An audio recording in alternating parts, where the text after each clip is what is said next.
नमस्कार, मैं हूं खुशहाल। दुनिया इस हफ्ते कार्यक्रम के नए एपिसोड में आपका स्वागत है। हाल ही में भारत और जापान के बीच मंत्री स्तरीय 2+2 संवाद जापान की राजधानी टोक्यो में आयोजित हुआ।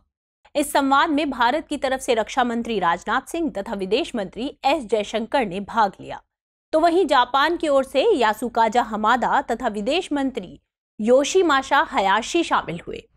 चारों मंत्रियों की साझा प्रेस वार्ता में भारत जापान रिश्तों की मौलिकता और प्रगाढ़ता का वर्णन किया गया। साथ ही हिंद प्रशांत क्षेत्र में स्वतंत्र और नियमबद्ध संचरण के लिए प्रतिबद्धता जाहिर की गई। यह दूसरी बार है जब भारत एवं जापान के बीच 2+2 संवाद का आयोजन किया गया। वैसे देखा जाए तो भारत इस प्रकार का संवाद रूस, अमेरिका और ऑस्ट्रेलिया के साथ भी करता है, लेकिन इस वर्ष का यह संवाद बेहद अहम है क्योंकि भारत और जापान अपने अपने कूटनीतिक रिश्तों के प्रारंभ होने की 70वीं वर्षगांठ मना रहे हैं। इस संबंध में आगामी दिसंबर में नई दिल्ली में एक भव्य आयोजन भी होने वाला है। तो आज के एपिसोड में हम 2+2 संवाद और इसके महत्व के बारे में जानेंगे। साथ ही उन बिंदुओं पर भी चर्चा करेंगे जो भारत जापान संबंधों की सटीक व्याख्या करते हैं। दरअसल जापान के प्रधानमंत्री फुमियो किशिदा प्रधानमंत्री बनने के बाद मार्च 2022 में भारत आए थे। इस संबंध में लगभग 5 महीने बाद भारत जापान के बीच द्विपक्षीय संबंधों पर इस तरह का कोई संवाद आयोजित हुआ है। विदेश मंत्री एस जयशंकर ने कोरोना काल में और बाद के समय में भारत जापान के प्रयासों का विशेष उल्लेख करते हुए महामारी से निपटने के लिए किए गए उपायों की सराहना की। साथ ही दोनों देशों ने आगे की कोरोना चुनौतियों को लेकर सहयोग पर भी चर्चा की। इसके अलावा हाल ही में चीन का ताइवान के निकट आक्रामक सैन्य अभ्यास पर भी दोनों देशों ने चिंता जताई है। दोनों ही देश जानते हैं कि चीन की कोई भी आक्रामक कार्रवाई एशिया के राजनीतिक मानचित्र को असहज कर सकती है। साथ ही दोनों देश चीन के विस्तारवादी नीति का हमेशा से ही विरोध करते रहे हैं। इस प्रकार हम देख सकते हैं कि भारत जापान का चीन के साथ विभिन्न मुद्दों पर विवाद है। भारत के ही संबंध में देखें तो लद्दाख में चीन की सेना अभी भी तैनात है, जो कि भारत की क्षेत्रीय अखंडता के नजरिए से ठीक नहीं है। भारत चीन के बीच इस संबंध में कई दौर की बैठकें हो चुकी हैं, पर निष्फल ही रही हैं। ये कहने में कोई गुरेज नहीं है कि भारत इस 2+2 संवाद के माध्यम से जापान के साथ शक्ति संतुलन को स्थापित करने की कोशिश कर रहा है। चूंकि भारत जापान दोनों ही लोकतांत्रिक देश हैं और आर्थिक दृष्टि से संपन्न, सामरिक एवं तकनीकी रूप से मजबूत हैं, ऐसे में दोनों ही देशों का उत्तरदायित्व बनता है कि एशिया महाद्वीप में देशों के बीच समानता, सहयोग एवं शांति बनी रहे।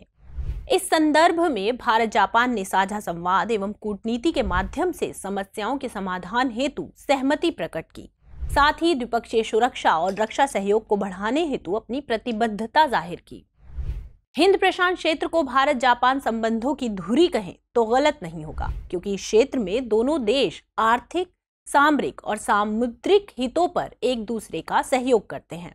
प्रशांत क्षेत्र में रक्षा, आर्थिकी, मछली प्रबंधन, सामुद्रिक उत्पाद, सामुद्रिक शिक्षा और वैज्ञानिक शोध आदि की अपार संभावनाएं हैं, जिन पर दोनों ही देश सहयोग कर रहे हैं। यह सहयोग तब और महत्वपूर्ण हो जाता है जब ड्रैगन चीन अपने सैन्य बल के द्वारा प्रशांत क्षेत्र की अखंडता और संप्रभुता को नुकसान पहुंचाने की लगातार कोशिश कर रहा हो।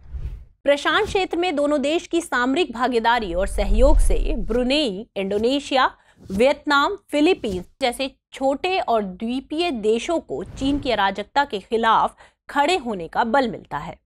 वहीं रक्षा मंत्री राजनाथ सिंह ने भारत जापान के विकसित विशेष रणनीतिक सहयोग और वैश्विक भागीदारी को रेखांकित करते हुए रक्षा उपकरण उत्पादन करने वाली जापानी कंपनियों को भारतीय रक्षा गलियारे में निवेश करने हेतु संभावनाएं तलाश करने को कहा है। दरअसल बढ़ती वैश्विक रक्षा चुनौतियों को देखते हुए दोनों देशों को धर्म गार्जियन, जो कि स्थलीय युद्धाभ्यास है, जबकि जेमेक्स और मालाबार जैसे समुद्री युद्धाभ्यासों की नियमितता एवं प्रसार पर विशेष ध्यान देना आवश्यक हो गया है। इसके अलावा दोनों देशों की वायु सेनाओं द्वारा आयोजित होने वाले बहुप्रतीक्षित वायु युद्धाभ्यासों पर भी चर्चा की गई। साफ तौर पर इस संवाद का संदर्भ तेजी से बदलती वैश्विक संरचना, क्षेत्रीय मुद्दे और चीन की बढ़ती हुई आर्थिक एवं रक्षा चुनौतियां थी। लेकिन यह भी संयोग की ही बात है कि उत्तरी कोरिया ने अपने परमाणु संपन्न राज्य में अपरिवर्तन के लिए नया कानून पास किया है। वहीं जापान घोषित रूप में गैर परमाणु राज्य है। दूसरे, पिछले कुछ वर्षों में चीन उत्तर कोरिया के बीच संबंधों में गर्मजोशी दिखी है।